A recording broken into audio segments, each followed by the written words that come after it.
آپ نے یہ ماشاءاللہ اتنا بڑا جانور لیا تو کیا سمجھ کے لیا؟ بس ہم نے اللہ کی راہ میں قربان کرنے کے لیے لیا ہے. ماشاءاللہ ماشاءاللہ. پیسوں کی کوئی قیمت نہیں ہوتی. سبحان اللہ. بندہ ایک دفعہ جو ہے جو بھی اپنے سر کا صدقہ ہوتا ہے اپنے گھر والوں کا جو سبحان ہوتا ہے اللہ. بندہ وہ ایک سال میں اگر نکال دے تو کوئی فرق نہیں پڑتا. سارا سال ہم دوائیوں پہ ادھر آگے پیچھے خرچ کر دیتے ہیں, لیکن سال میں ایک دفعہ بندے کو دل کھول کر اپنی جیب سے نکال کر اللہ کی راہ میں قربان کرنا چاہیے. کیا بات. میرا یہ مشورہ ہے. اور آپ سب کو کیا مشورہ دیں گے محترم؟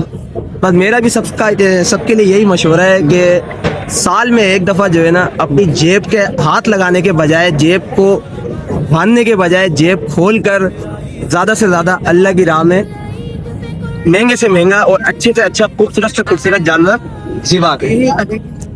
ماشاءاللہ یہ تو آپ نے دانہ خریدا ہے.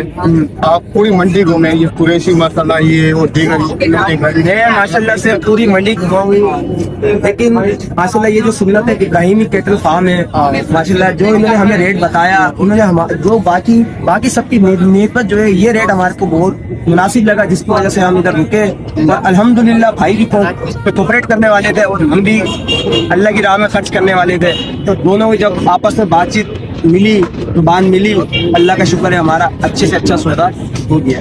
بس اب آپ سارے دعا کریے کہ انشاءاللہ تعالی ہماری قبول فرمائے.